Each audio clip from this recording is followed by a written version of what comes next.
Hello and welcome to tonight's live stream. My name is Jasmine. If you don't already know who I am a witchy YouTuber. I am a high priestess, a practicing witch, a medium, a this and a that. Okay.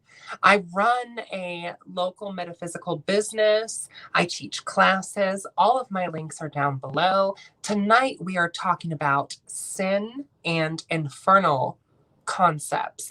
But without any further ado, I would love for my guests to go ahead and introduce themselves. So, who wants to go first? Ace does. Okay, I'll go first. Hi, guys. I'm Ace with Ace Readings. You can find me on Facebook, Twitter, Instagram, all the good stuff under Ace Readings. I'm a full-time tarot reader, part-time medium, I like to call myself. I work with spirits quite regularly. And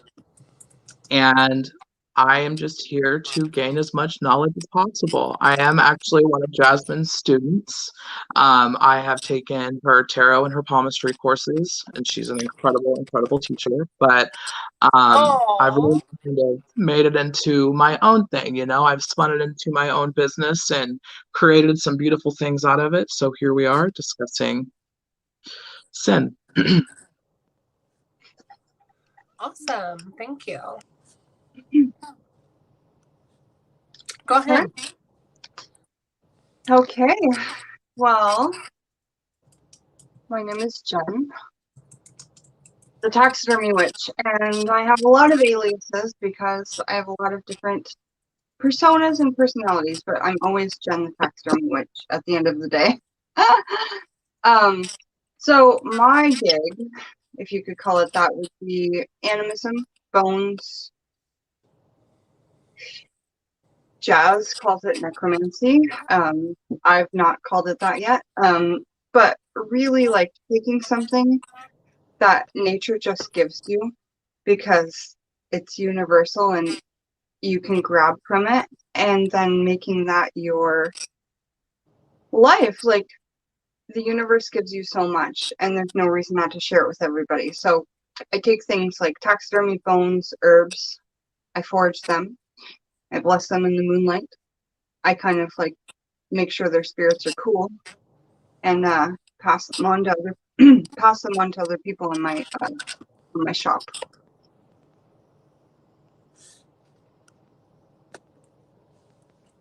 So, let's all talk about what our personal definitions of sin. How do we define sin? Okay.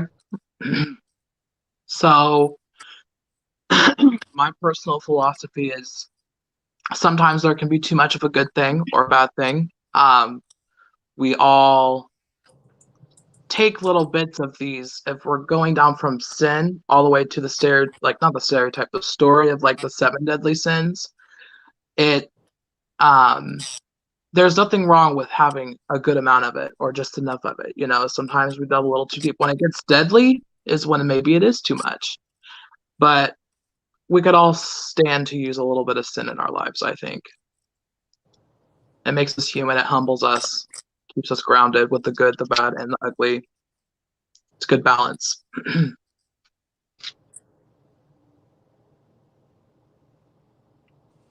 What do you think, Jen?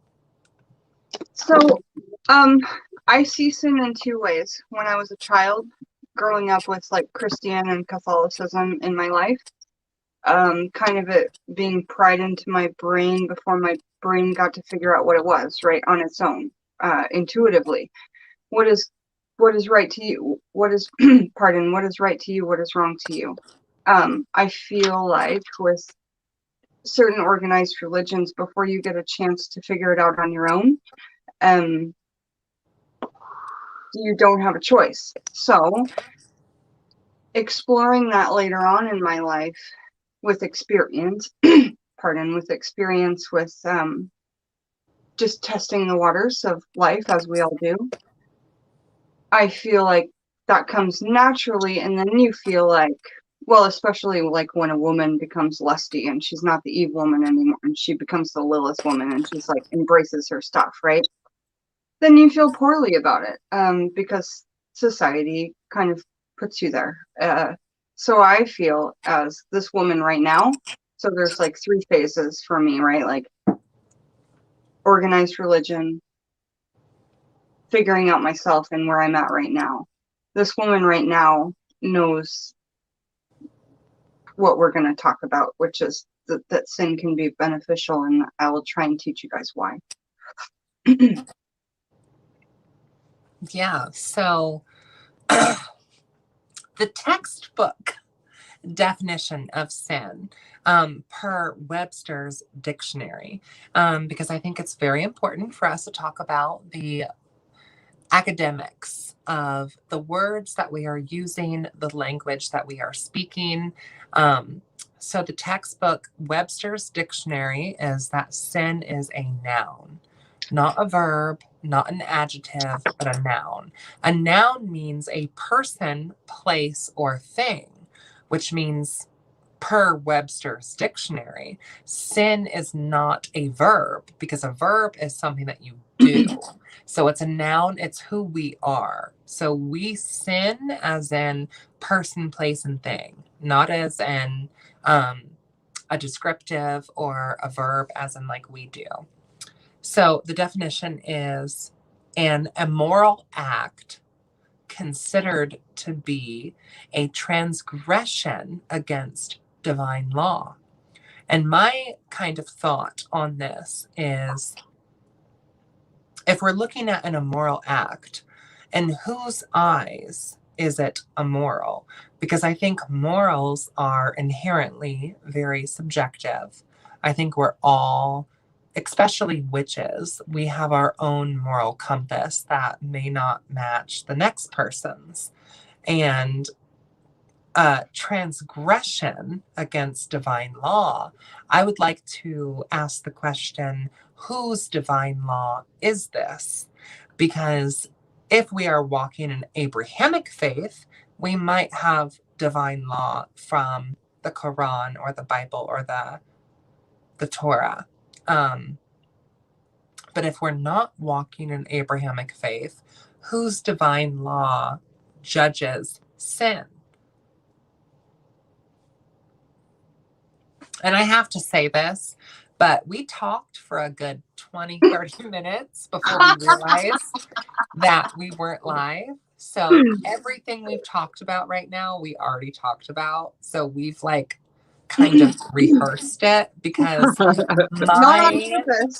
not on purpose, but because my technologically incompetent self didn't realize we weren't on air. Well, here we are. And now we're at the new Clickety-clack.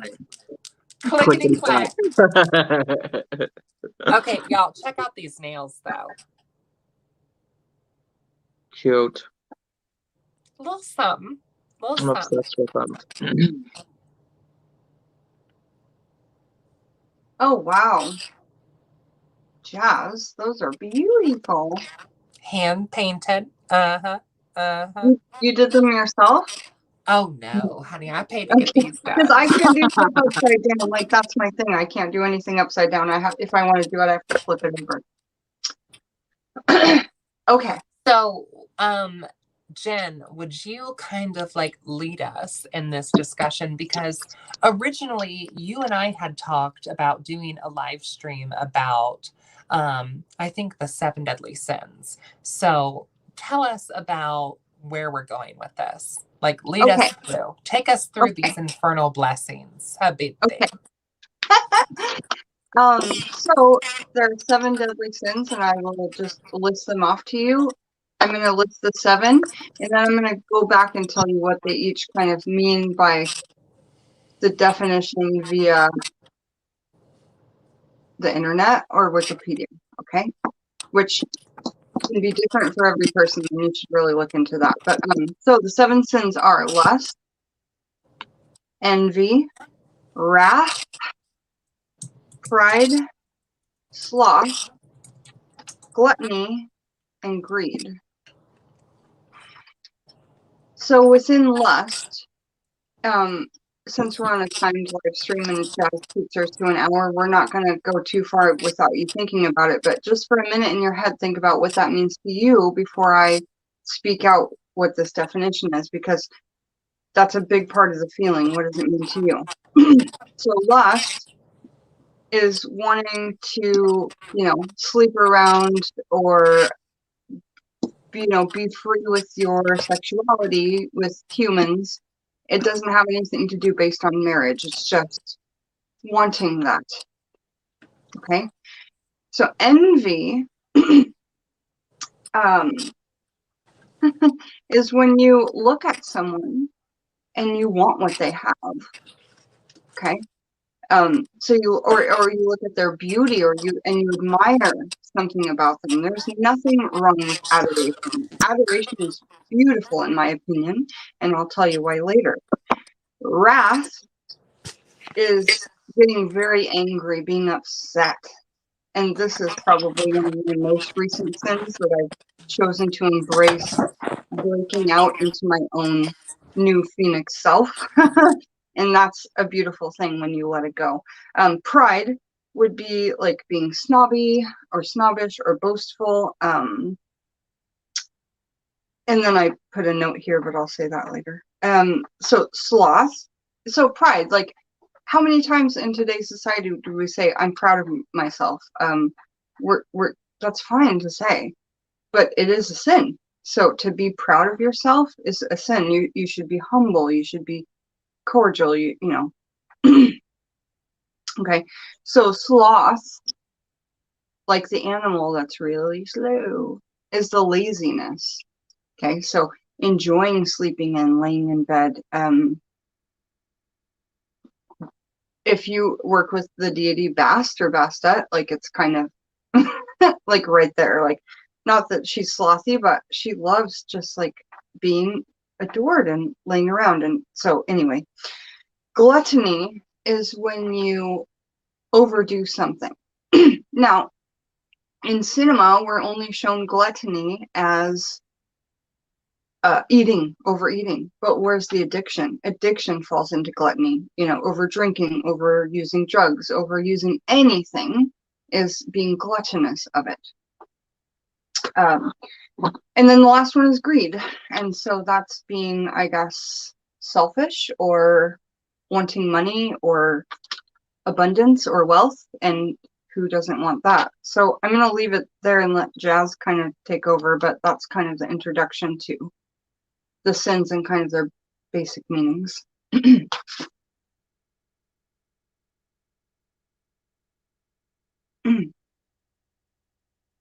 So, Ace, how do you feel about the 7 deadly sins?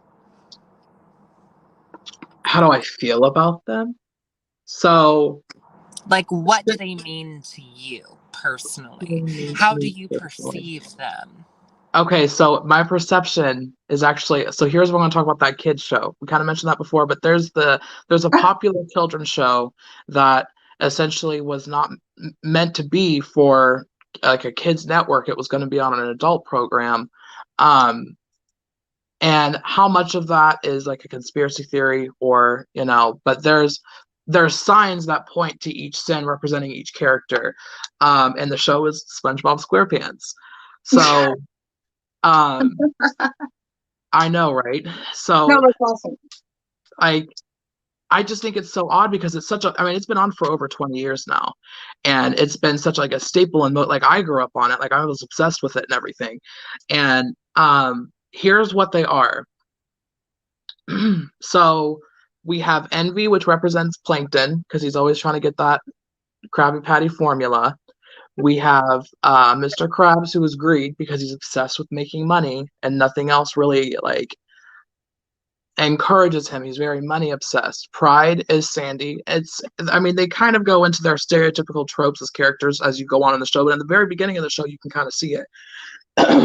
Like Sandy is very prideful in her work. She's like a scientist or something, and she works on her stuff, and she has a lot of pride from her home place of Texas. She grew up in Texas. She's a squirrel. Like, she has a lot of pride in Texas. We've got Sloth, which represents Patrick, and he's always living under that rock, doing the least. really. Wrath represents Gary. There's scenes in the show where like SpongeBob isn't listening to Gary. No, yes, isn't listening to Gary, or like Gary doesn't get fed in time, he gets mad. Like there's certain things that point to him being the wrathful sin. Um, Squidward is Gluttony. Like he's always playing the clarinet. He has pictures of himself all over the walls. Like he just like is obsessed with himself. And so we got SpongeBob, who represents lust. Now, obviously, he's not trying to get out there and make his rounds, but lust for me doesn't always mean sex. Well, adult intercourse. It could mean like a lust for life, a lust for the good things, kind of being too optimistic about something and hopeful that it works out in your favor. Things of that sort. And SpongeBob goes to work every day with his spatula and loves his life no matter what. I mean, reminds me a bit of like the Fool in the beginning of his journey in Tarot. So it kind of, I mean, it all kind of really lines up. But yeah, so I really when I read about that and I like kind of did a little bit of research, and I was like, SpongeBob Seven Deadly Sins, come on. But it really kind of, I mean, it lines up, and it made me like kind of do a little bit more research on it too, because I mean, some of them use their specific sin that they were made for to an excess, but it doesn't always mean a bad thing. You know, you're going to use lust if there's someone that you are extremely attracted to. You're going to try and start being a little flirty. That can come off as lustful in some belief systems. Or pride. You know, I take a lot of pride in my work for ace readings, and I don't think there's anything wrong with that. You know, I'm proud of the work that I do, and I think that's a really good thing to have. I mean, I think it's all good in enough doses, but when it gets deadly is when it's used in extreme excess. You know, like sloth, there's days that I'm, you know, going through it mentally, and I just refuse to leave my apartment, get out of bed, put on pants, simple things. And that's where that kind of like lies into. A good friend of mine, when she's feeling good, when she just got her paycheck, she wants to spend it all on makeup and stuff. And like, then she's struggling, you know, to take care of the things that she needs to take care of bill wise and stuff. You know what I mean? So like, there's always a little bit too much with certain sin, but there's nothing wrong with it in moderation, I guess, or embodying that sin and using it to your advantage. Yeah, absolutely. I think that for me, the seven deadly sins are kind of a foreign concept for me. Really, the whole concept of sin in general is a bit foreign. So I think this live stream will be very interesting.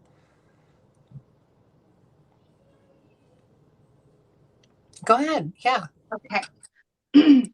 So it's just another synchronicity ace. Another person who's floated into my life that's like speaking so much sense in a new language. And so we're talking about SpongeBob, which is like way off the topic, but you know, and it wasn't my favorite cartoon because I'm probably a bit older than you, but like I know it and I know exactly what you're talking about. And so what I've been talking about on my channel lately is conceptual art, whether it's music, whether it's song, whether it's dance, whatever, it's conceptual. You see it how you see it. So I just wanted to just pay you that compliment. Like that's a really cool way for people to see something in everything, like everyday cinema or television. You can see them, and they're right in front of your face. So, because you had talked about, I call them CTs, but like conspiracies and stuff. So, anyway, I want to, if Jazz is ready, I want to tell you guys a couple of stories about how sin has saved my life. Yeah, absolutely. Let's hear it. Okay. So let's see. I had my child. Before I had my child, I was just, you know, using a lot of drugs, like and compulsively, you know, drinking, using. I was trying to mute my spiritual gifts because I couldn't accept them. With the religion that I was kind of sitting in and the way I thought when I was younger, I couldn't really sit with that. It was very uncomfortable and it didn't feel right. So I tried to mute them. That never worked, but I did use gluttony, which is what we'll talk about, and we'll apply gluttony to addiction. Whether it be, Jazz, can I say the substances or just what? Yes, you can. Yes, you Okay. can. So whether it be heroin, Percocet, sleeping pills, anything. It didn't have to be an opiate. It didn't have to be this. Anything that would like make me not be here and present. Sometimes you have spiritual gifts or curses or whatever you want to call them that you can't really handle. When I had my daughter, I couldn't use anything when I was pregnant because, of course, I want to take care of the child that grows inside of me. So that was my first experience, for, it's like more than my lifetime. I've just been using for so long off and on that was a very foreign thing to me. So I had to fix that with something. And so I ate and I ate and I ate and I ate and I ate and I grew this beautiful baby. And I had my baby, and you know what got me out of that? It wasn't having the baby, because I knew I could still use, but like here I am, I'm looking at myself in the mirror and I'm not the person I look like in my own truth, in my own eyes. So what gets you back from gluttony? If you've gone too far with gluttony, whether it be eating too much food or whether it be using too much drugs, pride. Pride will bring you back. I have to keep my parents proud of me. I have to keep my daughter proud of me. I have to be some sort of symbol in these people's lives. You know what I'm saying? So I feel like with just that story, and I'll try and think of another one for you guys, how one sin that you can indulge in to keep you happy and keep you safe and self-preserve, because that really is what we all do at the end of the day. Like, it's honestly where all our thoughts come from. Like the basis of every goal that you've got is to self-preserve, whether you kind of look at it that way or not. And that's how I feel. So I looked at myself in the mirror and I was, I didn't like what I saw.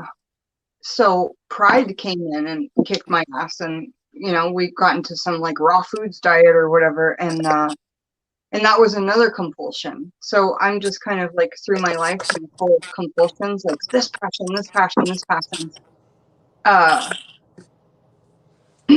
So what do you guys think about that little story there? Well, first of all, I think that your testimony and your story is so powerful. And I really appreciate you being so real and so raw and so public about your testimony. It's important to me. Yeah. Very important. Very important.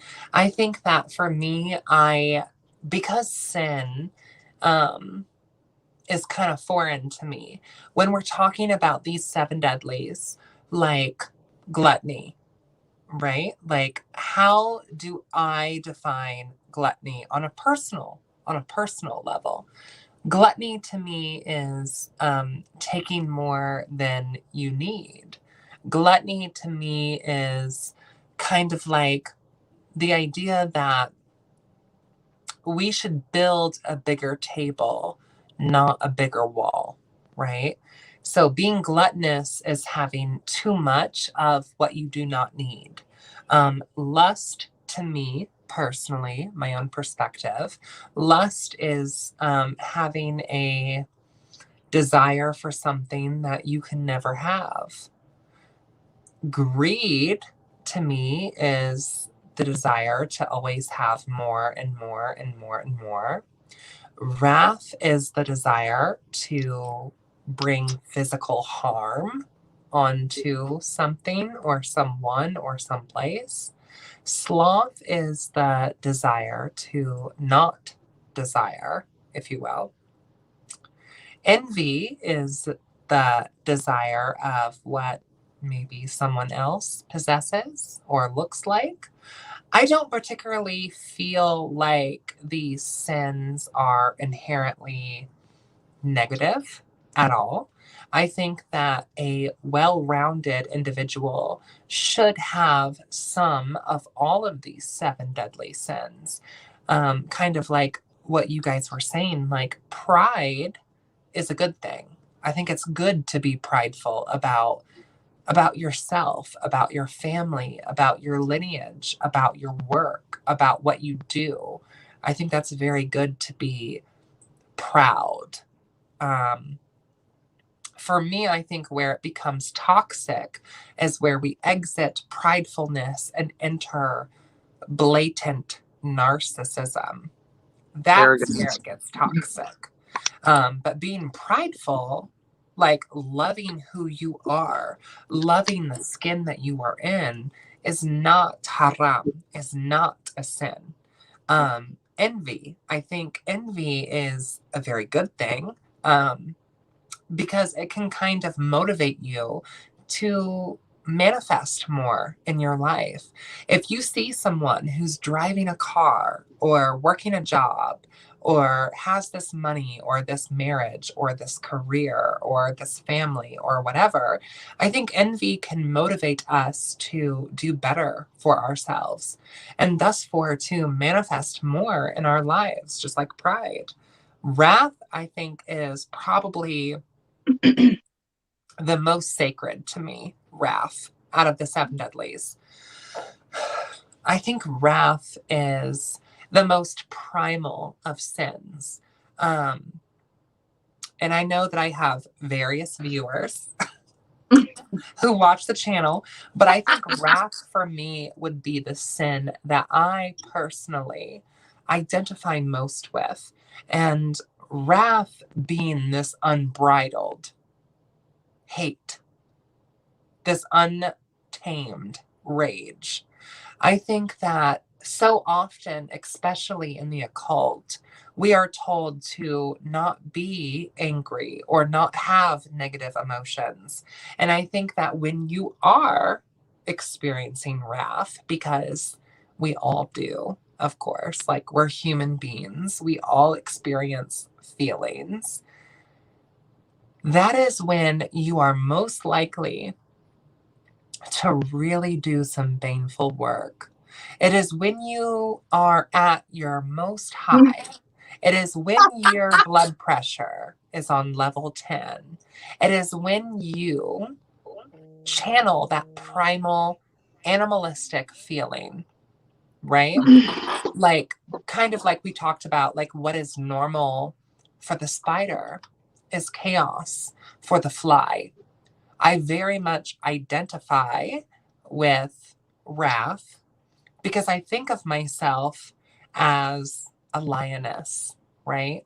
So, wrath for me is an opportunity for me to channel my primal instincts and bare my fangs and sink my teeth into my prey. So, I think wrath is so sacred. Sloth, I have a bit of a more hard time with because I am very painfully type A.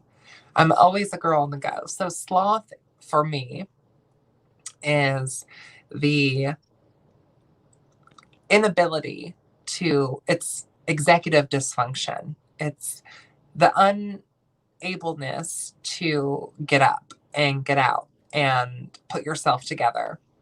I think that sloth in some ways is beneficial because it is kind of like a Four of Swords in tarot. Sloth will make you take a rest. Sloth will make you take a break. If you're like me and you're a girl on the go and you're doing this and doing that and doing this and doing that, sloth will make you take a break. And sloth can also be sleeping in until 10, 11, 12, 1 p.m. in the afternoon. I think sloth is healthy, and I don't think that sloth is something to be ashamed of. I think it's something that is normal. I think all of these seven deadly sins are very human, I think, is the point.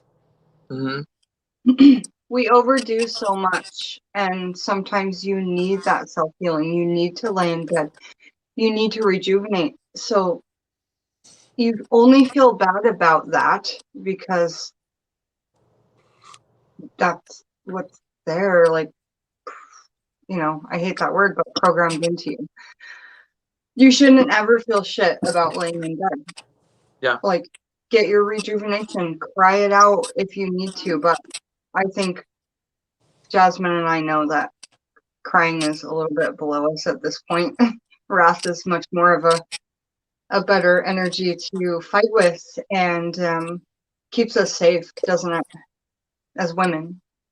And I don't know how you feel about that. Like, how do you feel about wrath as a man? So I guess in men, maybe I'm wrong about this, but wrath comes out as like an act of dominance, an act of power. And some people are like, oh, don't mess with him. He's got that anger issue or whatever. And so I see in excess, it can be a little bit just on my side of things. When it's in excess, it's not something you want for yourself. But like, I don't know if I mentioned this earlier, but I see wrath, and that's where you draw that line in the sand. And if people cross it, great opportunity to exercise that sin. Um, so I do see, because what both of you are saying is like, this is from what I'm gathering, is in moderation and not overindulging in a specific sin, it can bring a lot of good to you. Growing up very Christian, I I don't want to say any sin in particular because we aren't talking about the 7 deadly sins. However, sin in general is just equates to something bad. Growing up and after I came out of the closet and everything, I'm going to be living a life of sin.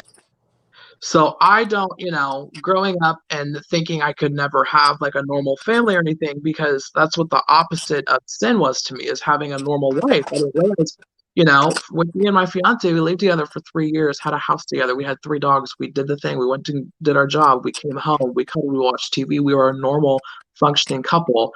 But to other people, we're living a life of sin. So what is sin? At the end of the day, everyone has different perspectives on it, and everyone can capitalize or realize or not realize, or it can be a detriment to who they are as people. Jen, you talked about in your testimony, which was beautiful, by the way. You combated sin with another sin, and it helped. It brought you balance. And what's wrong with that? Right? Like, we always hear about the 7 deadly sins, and I know there is some talk about it. I think it's more in like Christian belief systems, but where's the 7 virtues to combat those? That's beautiful. So I want to say too that, like, I think this is a good panel. Like, I think that the 3 of us are a really good mix for this, because like I said, growing up for me, sin is not necessarily something that we put value in. Like, growing up for me, there was halal or haram. There was forbidden or permissible. So sin wasn't really even a thing. Like, the idea of like, oh, you're sinning wasn't necessarily a thing. It was more like, Can I ask, is it because you weren't forgiven for it in your religion? Because I don't know enough about that. Or why wasn't it a part of it? I don't understand. So I'm only going to speak from my upbringing and from my family. Sure. But, growing up, especially with some more Islamic teachings, specifically like the Sunni teachings, sin just really isn't a thing. It isn't. Well, that's good. Right. So you don't have to feel bad about things that you want to indulge in or things you want to do, right? It's just part of life in that phase. I mean, I don't know. Oh, absolutely. Absolutely not. No. Okay.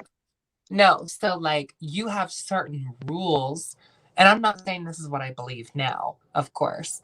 But, Sure. like, when you are born, you have certain rules and guidelines to live a life in order to access Jannah or heaven in the afterlife. So you have to live by a certain order. But if you are sinning, we'll put it in quotes, you are being haram. So you are doing forbidden things. But like sin itself Mm.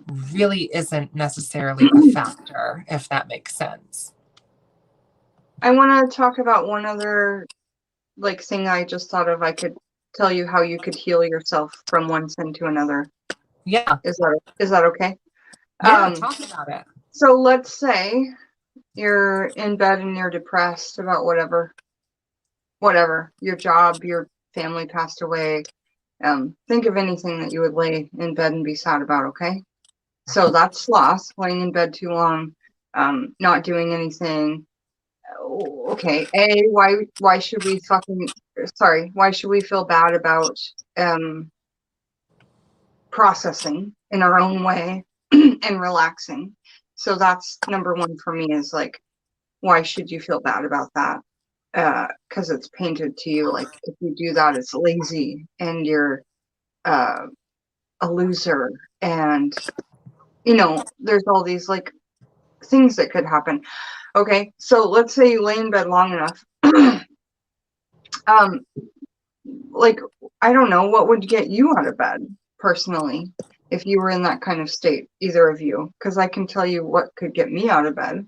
But like, let's say you're depressed and you're sad and you just can't get over it, and you're like in that sloth aspect and you're like just lost in it. What would get you guys out of bed?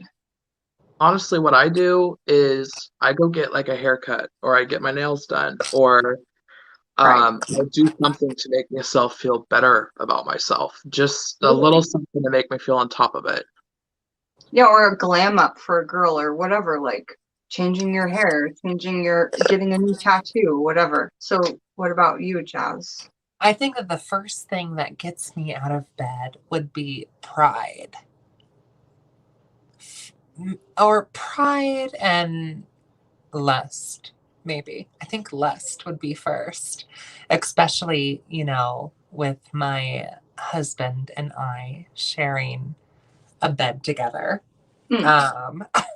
I think that lust is the first thing in the morning, especially for men folk, if you So know what it's I'm going to be saying. different for everybody, but I mean, what gets you out of bed? It's probably going to relate to some sort of thing that you'll probably feel bad about, but it's a sin. So these words, these 7 words, they just are kind of like classifications of categories of like feelings, if you will. But I think that they're helpful tools in our lives, and we're trained or programmed to not listen to them because they are helpful. And so, yeah, just just go in the corner and just shrivel up. Like, no, Right. you're gonna grow, you're gonna grasp, and so this is human nature, and this is primal, and that's kind of what it all comes back down to for me, is that sins are primal. And do your natural thing, like try and break away from this like prison that we're all kind of living in.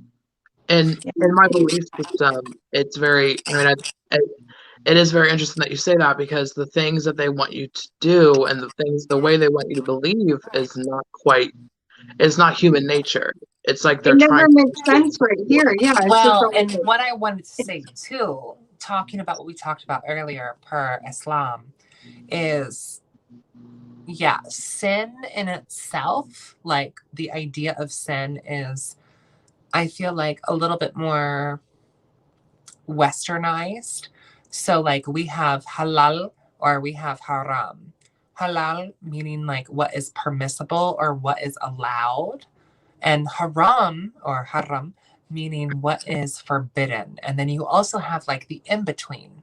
The in between of legal or illegal would be What's that word? mashbun. Mashbun. Mashbun means indistinguishable. So there are things in Islam that are very clearly haram. Like, for example, drinking. Like, for example, hold on. Like, for example, smoking. Haram. Very much so. Tattoos. Haram. Body modifications. Haram. Kebir haram. Not covering your hair. Haram. You know, so, but like sin, like what we're talking about with the seven deadlies, is very much, I feel like, more of a Catholic Christian ideology. So if I could break in real quick and just say that all those ideologies came in not very long ago. And, you know, just before all of that, everything was kind of natural in my opinion.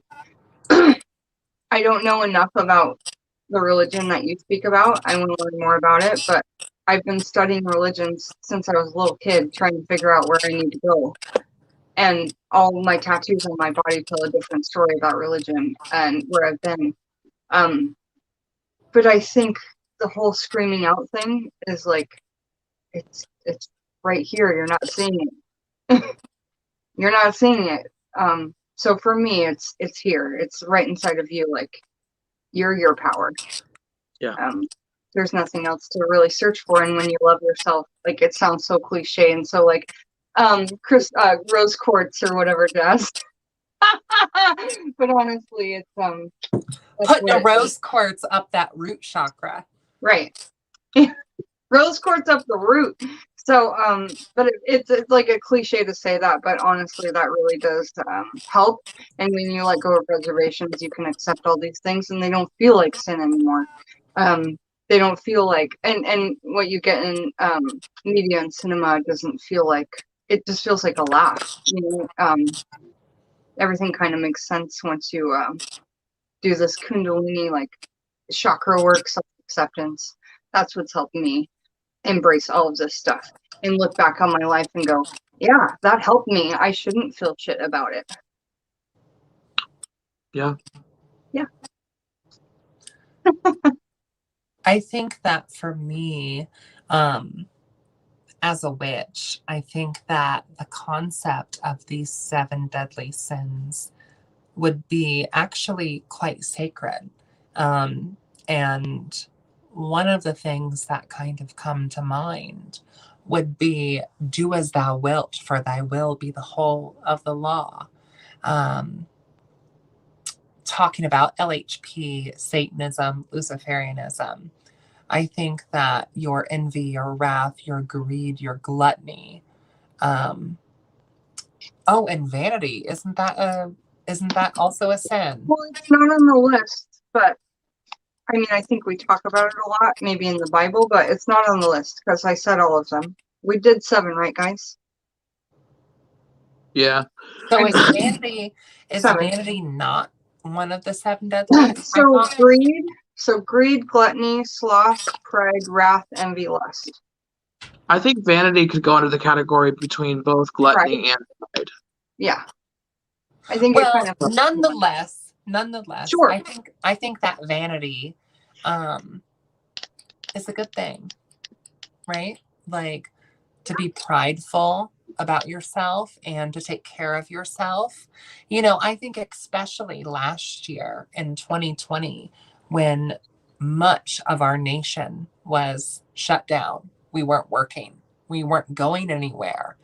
I felt that for me, it was imperative to my mental health to get up, take a shower, do my hair, do my makeup, put on deodorant, even though I knew I wasn't going to go anywhere. I wasn't going to work. I wasn't going to the store. We were closed. Yeah, I I don't wasn't. go anywhere. I still dress up. It's important to me to feel good. Yes. Yeah. Yes. It's a big deal. And that's pride, I think, or vanity, like what you're saying, looking at yourself and being happy about it. Like your outside is coming through. Like that's the whole gig, right? You're trying to show everybody what you are in here. This vessel that we're in is false, you know? We're trying to shine out. And again, that sounds really lame, but it's how I feel. Well, and I also think that our physical flesh capsules, because that's what they are, our flesh tomes that our spirits are encased in, our flesh catacombs, if you will.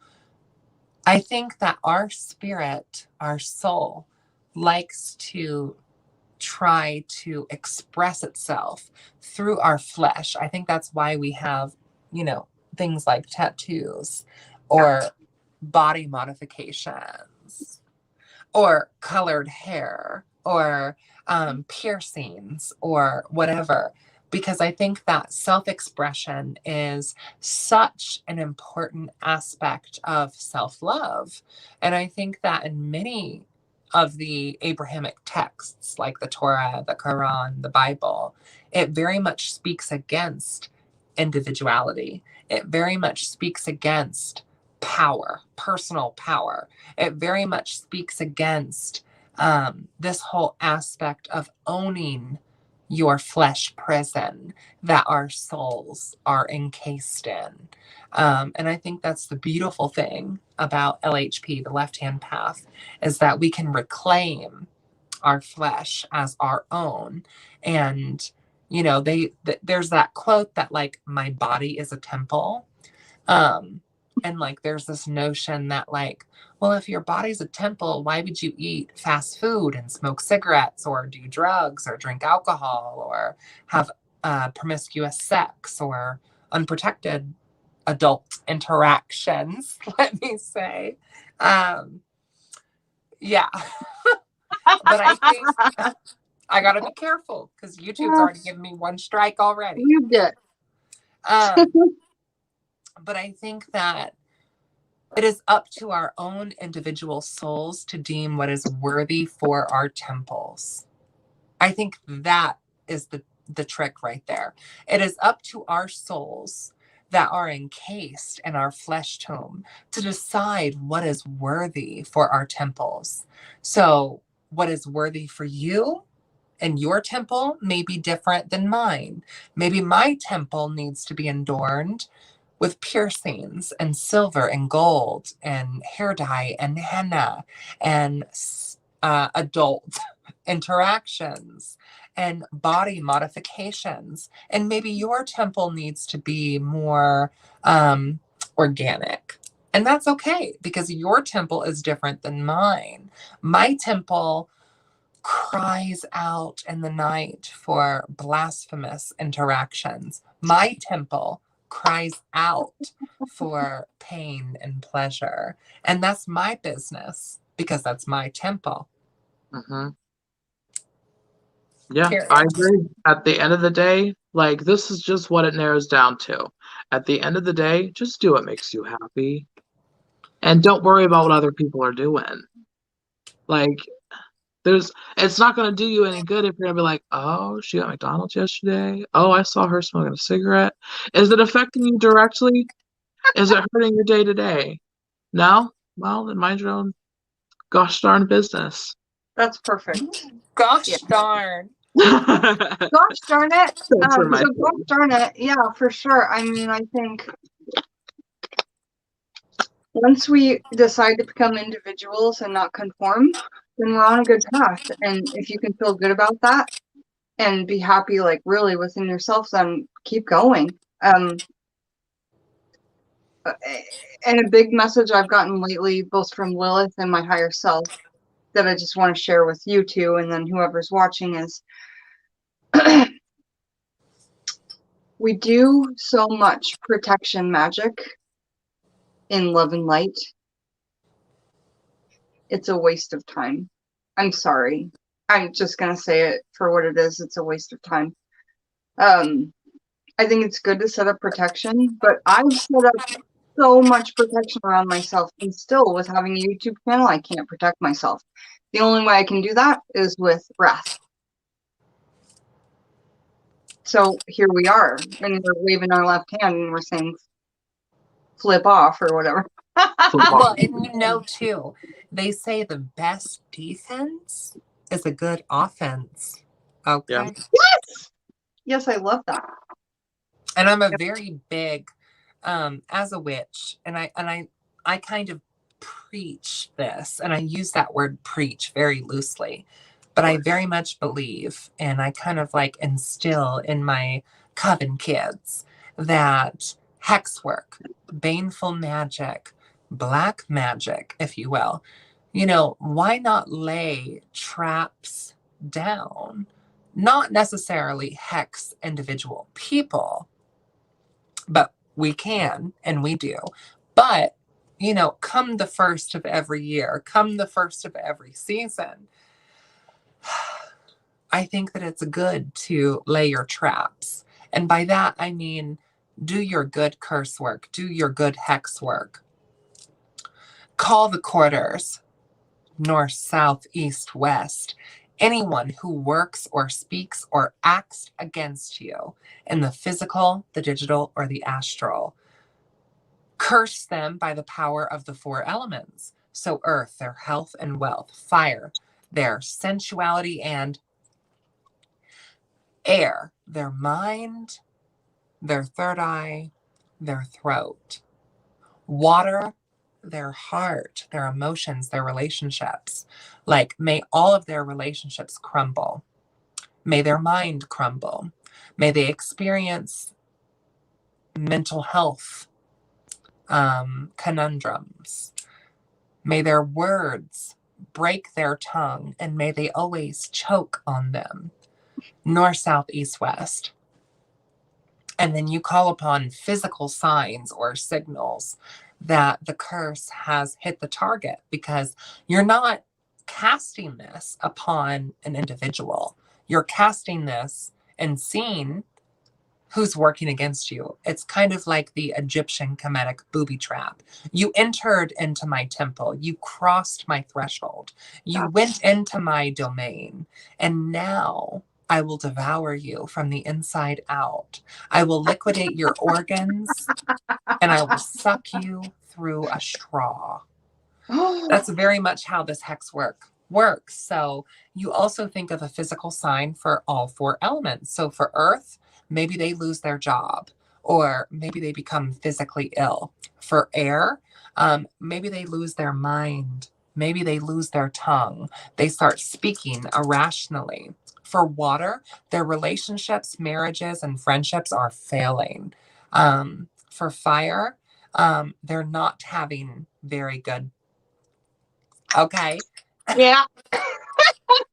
Okay. Or they're contracting something from this. Okay. They're getting the bug.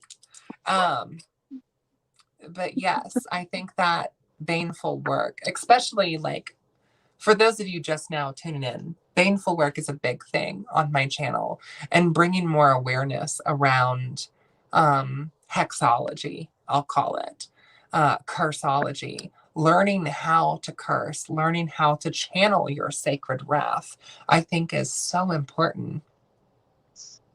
I love that word. Learning how to channel your sacred wrath. Like, I'm gonna just live by that. Jazz, like, you're such an inspiration to me. I'm so glad you found me and reached out. I'm so glad that we met, Jen. Yeah, the people that I've come from your channel are just like beautiful new family. And Ishara, who I think might be in the chat, I just want to say like hi. Thanks for being a part of my channel and coming from yours. And like just so many new friends and connections. I'm just really grateful. Do we have any last words? I'm ready for a nap. I know you are. I figured you would be. Yes. All this, Yeah, I feel like all of this feminine, infernal, like you've heard of the divine feminine. tonight you were met with the infernal feminine. I love it. It's exhausting. It makes you want to take a lay down. Lay down. It's like Yeah. a triple moon. It's like a lot of different aspects of the feminine, which I Yeah. just think is beautiful. Yeah, absolutely. 100%. But thank you for having me, Jasmine. And it was so nice to meet you, Jen. You Um, too. I really liked this. It really kind of put a lot of things into perspective for me, even though they were already kind of there. It's like that reaffirmation, you know? Um, the last thing I want to say is if you guys want to live in sin, gosh darn it, live in sin. Just do it. Well, It's fun. and can I say this too? And this is a quote that I live by, and it has nothing to do with sin. Well, kind of does. But if you're going to do bad right. Mm-hmm. And that's on period. On period. Okay. Okay. So, Jen, do you have anything that you want to say before we end this live? I mean, just love and lightning, and like everything is, you know, it's not love and light out there, it's love and lightning. And so we are people who are like, we accept ourselves, and so we know that there's good and bad, and it's not a facade, and it's truth. And so that's why I say that. So that's pretty much it. I'm so glad to be here. Yeah, thank you. So once I end this live, we're still going to be in chat. So if you want to stick around for the off air, Ace or Jen, feel free. And for all of the viewers, thank you so much for joining. I appreciate your participation, and infernal blessings to you and yours. And until next time, blessed be. Bye.